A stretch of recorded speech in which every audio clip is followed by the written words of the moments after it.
Welcome to Learning English, a daily 30-minute program from the Voice of America. I'm Ashley Thompson.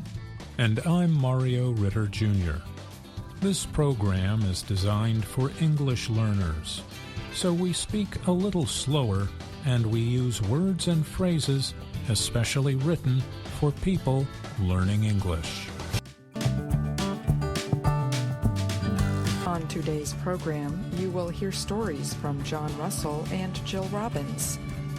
Then Brian Lynn has some helpful tips for keeping your passwords safe in this week's Technology Report. Finally, we hear the lesson of the day. But first, here is John Russell. Scientists have confirmed a cave on the moon, not far from where Neil Armstrong and Buzz Aldrin landed 55 years ago. They suspect there are hundreds more that could house future astronauts. An Italian-led team reported recently that there is evidence of a large cave that can be entered from the deepest known pit on the moon. It is located at the Sea of Tranquility, just 400 kilometers from Apollo 11's landing site. The pit, like the more than 200 others discovered there, was created by the collapse of a lava tube. Researchers examined radar measurements by NASA's Lunar Reconnaissance Orbiter and compared the results with lava tubes on Earth. Their findings appeared in the scientific publication Nature Astronomy. The radar data shows only the beginning part of the underground area, the scientists say. They estimate it is at least 40 meters wide and tens of meters long, probably more. Lunar caves have remained a mystery for over 50 years, so it was exciting to be able to finally prove the existence of one. Leonardo Carrere and Lorenzo Bruzzoni of Italy's University of Trento wrote in an email. Most of the pits seem to be in the moon's ancient lava plains, scientists say. There also could be some at the moon's south pole, the planned location of NASA's astronaut landings in the years to come. Permanently shadowed craters there are believed to hold frozen water that could provide drinking water and rocket fuel. During NASA's Apollo program, 12 astronauts landed on the moon, beginning with Armstrong and Aldrin on July 20th, 1969. The findings suggest there could be hundreds of pits on the moon and thousands of lava tubes. Such places could serve as a natural shelter for astronauts, protecting them from cosmic rays and solar radiation, as well as from very small meteorite strikes. The act of building living areas from nothing would be more difficult and take more time, even when including the possible need of strengthening the cave walls to prevent a collapse, the team said. Rocks and other material inside these caves, unchanged by the difficult surface conditions over the ages, also can help scientists better understand how the moon evolved, especially in terms of its volcanic activity.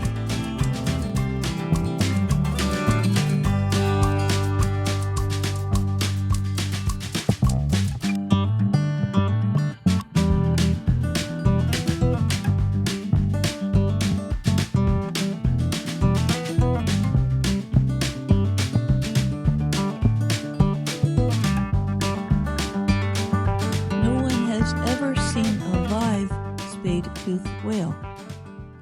It is the world's rarest kind of whale.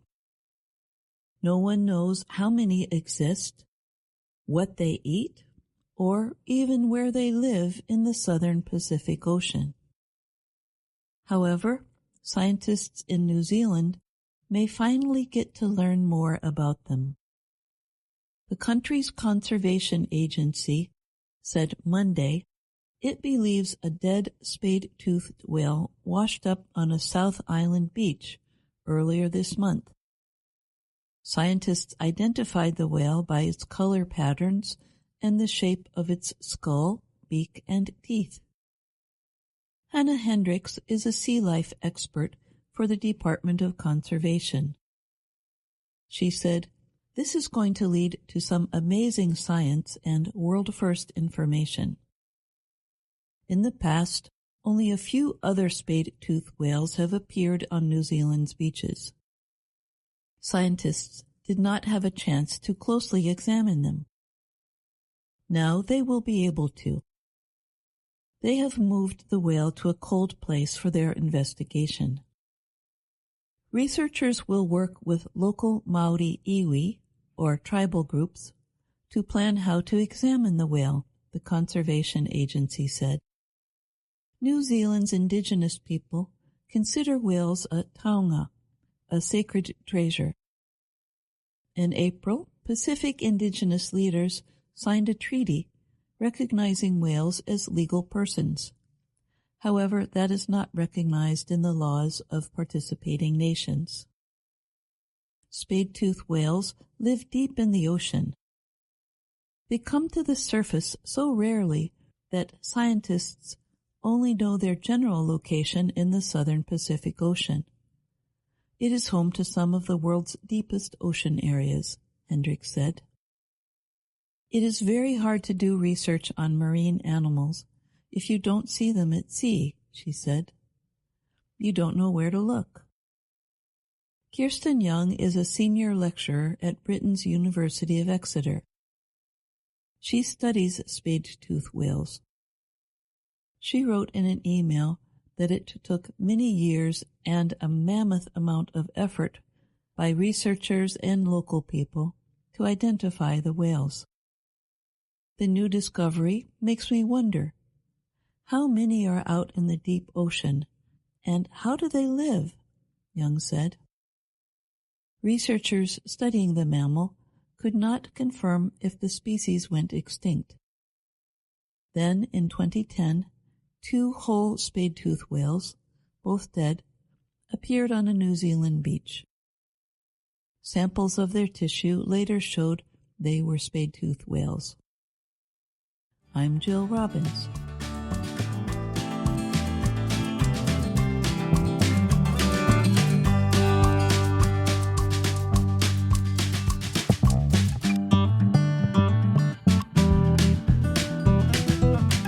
For most of us, using and trying to remember a collection of passwords is just a normal part of our digital lives. But it seems like the number of passwords we need for online activities just gets bigger and bigger. Some passwords, especially for work-related systems, must be changed often. That makes passwords even harder to create and remember. These difficulties can lead some people to reuse passwords to help simplify the process. But most security experts warn against this. Reusing passwords can make it easier for Internet attackers or hackers to digitally seize personal accounts. One of the most suggested methods for effectively dealing with passwords is to employ a separate product called a password manager. These tools are not new. You have probably already heard of such tools and might have even tried one. Here are some tips for deciding whether a password manager might be right for you. The general idea behind password managers is simple. Your passwords are stored securely in a digital vault. When you need to use a particular online service, the manager automatically enters login details and password fields for you. The U.S. government's Cybersecurity and Infrastructure Security Agency notes, when we use a password manager, we only need to remember one strong password, the one for the password manager itself. Most password managers have a smartphone service or app that works with Internet browsers and other apps.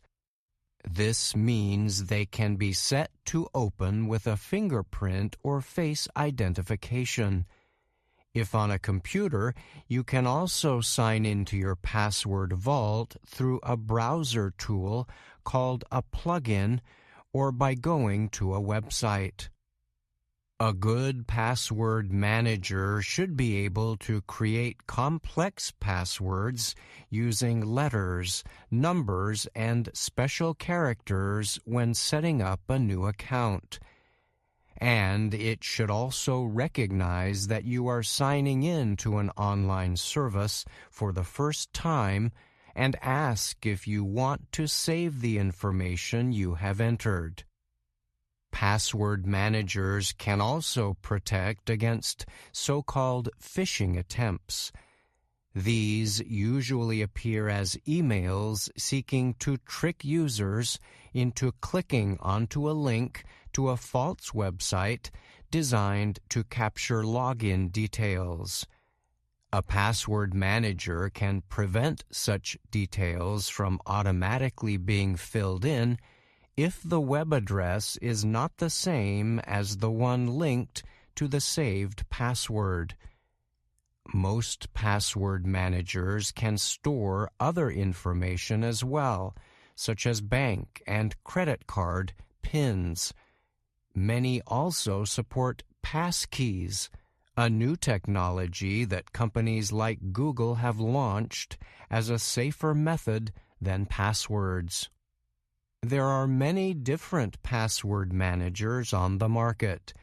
Some of the best-known systems include 1Password, Bitwarden, Dashlane, Bitdefender, NordPass, Keeper, and KeepPass. One of the best ways to choose the right manager is to look at online reviews based on professional testing and ratings. Britain's National Cyber Security Centre has also established a buyer's guide to help users choose the right password manager. Most services have free and paid versions. The free offerings come with restrictions, such as permitting only one device to be signed in at a time or limiting the number of passwords to store. Top-rated managers work across different devices and services with apps for Windows and Mac computers, as well as iOS and Android devices. And plugins can be downloaded for browsers like Chrome, Safari, Firefox, Edge, Brave, and Opera. Apple also has its own keychain service for Macs and iOS devices. Good password managers use strong encryption methods that aim to prevent any other parties from seeing your data. Peter Arnst is a security researcher at California-based cybersecurity company Malwarebytes. He told the Associated Press that many password managers use the most secure kind of encryption available. Arnst noted this kind of encryption can protect users even when their computers, devices, or password managers are hacked. This is because encryption ensures the saved passwords are stored in an encoded state. This means the attacker would need to know the main password in order to read any of the saved passwords. I'm Brian Lynn.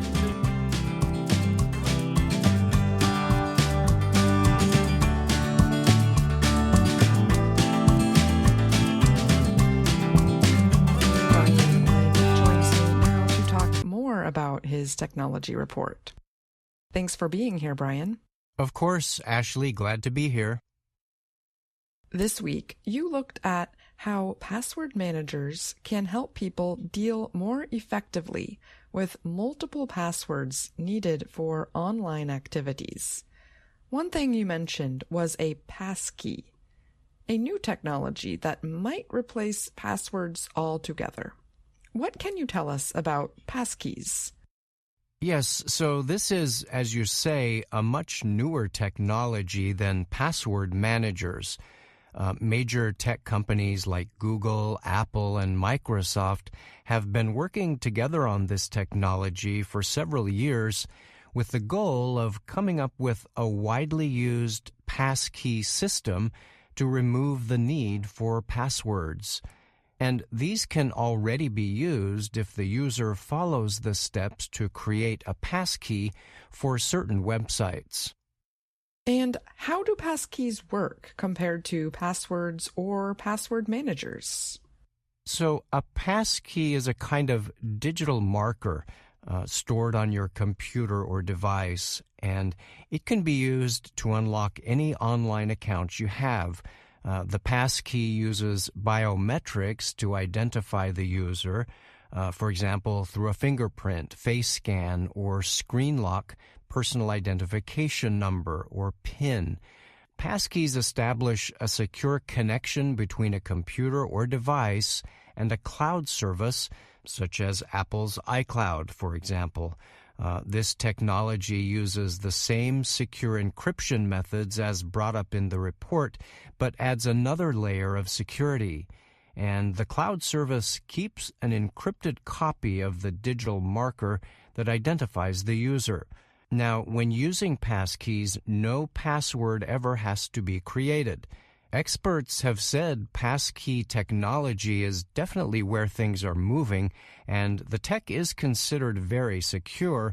The problem is that currently not many websites are set up to handle passkeys. All right. Thanks again for being here, Brian, and thank you for that helpful and informative report. You're welcome. Thank you.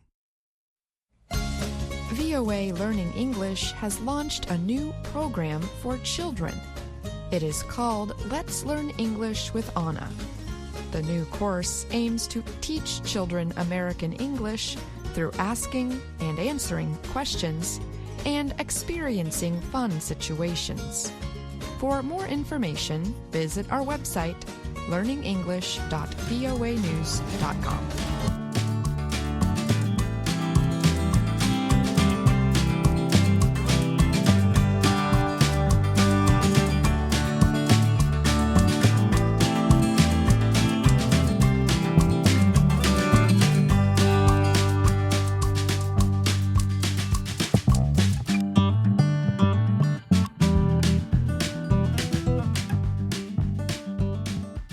It's time for the lesson of the day on the Learning English podcast. My name is Jill Robbins, and I'm joined by Andrew Smith. Hi, Andrew. Hi, Jill. Our lesson is based on our video series, Let's Learn English. The series shows Anna Mateo in her work and life in Washington, D.C. Here's Anna introducing herself. Hello. My name is Anna Mateo. On today's podcast lesson, we're going to listen to Lesson 16 of Level 2 of Let's Learn English. This lesson repeats many times 2 ways we can talk about things we did or experienced on a regular or habitual basis in the past. A habitual basis means things that happened on a kind of regular schedule, or that happened very often. For example, if you go to school 5 days a week, that is a habitual action. Now, here are the two ways we can talk about habitual actions, feelings, or states of being in the past. The first way uses the modal would. The second way uses the two words used to. The best way to learn to use them is to hear some examples. Listen to the beginning of Lesson 16. Hi, Kaveh. Let's go to lunch. Ooh, I know a great place. When I first started working here, I would go every day. Great. Oh, no. What's wrong? I lost my key. I just had it this morning. You should check the Lost and Found office. Great idea. Where is it? Oh, it used to be across from the cafeteria, but now it's down in the basement next to the elevators. It's really hard to find. The lost and found is hard to find. That's funny. It is. You can hear the first habitual action when Kaveh says, Ooh, I know a great place. When I first started working here, I would go every day. And then Kaveh talks about another situation that existed for a period of time in the past. Oh, it used to be across from the cafeteria. Here, the words used to be just mean the same thing as the verb was. There are some small differences in how we use the modal would and the verb used to when we describe habitual past actions or experiences. Here's Professor Bott explaining these differences. I hope Anna can find the Lost and Found office. Used to and would describe something that happened repeatedly in the past. Kaveh uses would when he says, When I first started working here, I would go every day. There are two differences between used to and would. Number one, we use would only when we say the time period first. Number two, for verbs like be, think, feel, see, and understand, we can only use used to. Kaveh says, It used to be across from the cafeteria. Thanks, Professor Bott. That is a helpful explanation.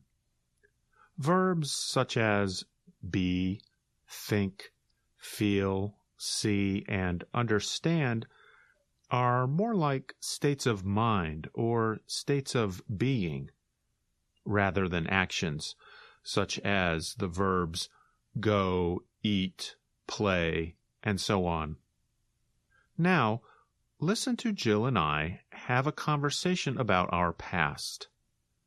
Listen for how we use would and used to.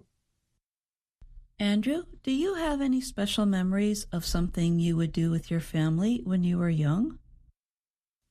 I do. Yes, I do. So one example is from the age of 11 until about the age of 18, I would go with my father every year to the Great Smoky Mountains National Park. That's in the southeastern United States. And we would hike up a mountain called Mount LeConte. At the top of the mountain, there were cabins where we would spend the night. And I remember I would get up very early in the morning and go watch the sunrise from the top of the mountain. Those are special memories. How about you, Jill? My family used to travel around the country in a Volkswagen bus. When I was little, all 7 of us would sleep in this big blue tent. My dad once said he wanted us to see all parts of the country, so we went there and camped. I think that's where I got my love for traveling to new places and meeting people from other places. That sounds so great. I think I would have loved to do that. Maybe I'll get a van when I'm older and try to do something similar.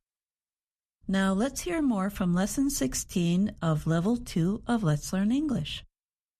Anna goes to an office to try to find her lost key.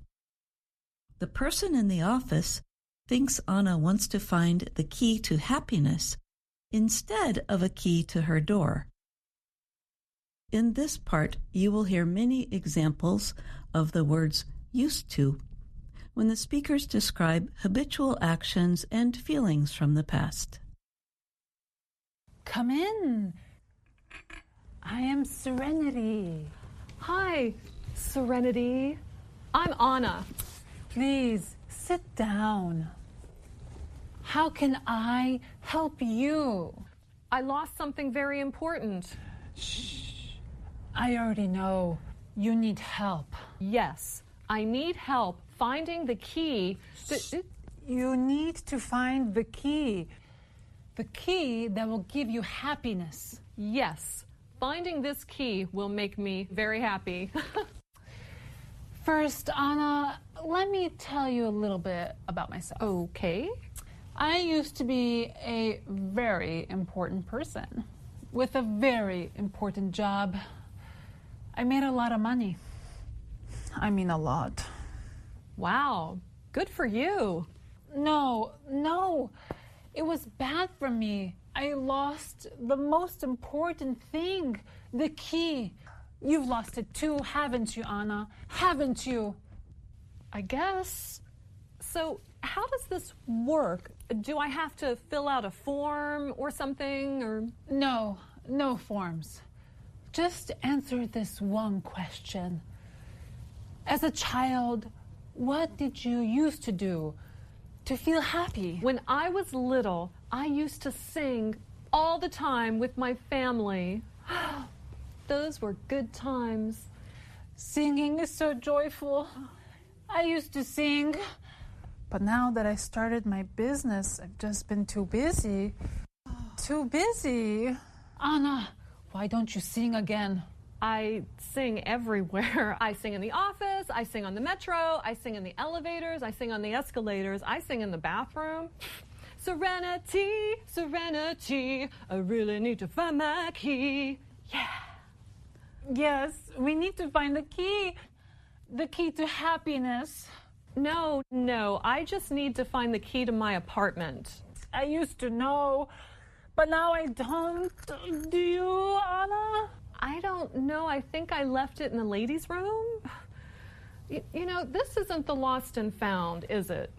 It could be the lost and found. I'm lost. And I used to find joy for people. I used to find joy. You know, this is a bad time for you. I'll find the lost and found myself. Bye, thanks. I used to find joy.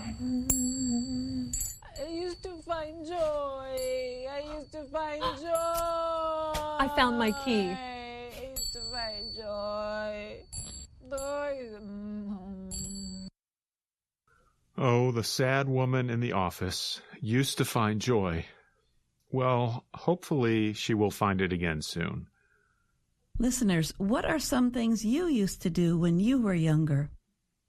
What would you do when you played with your friends? Write to us and let us know. You can send your email to learningenglish@voanews.com. Remember, you can always find us on Facebook, YouTube, and Instagram. Thanks for listening. I'm Dr. Jill. And I'm Andrew Smith.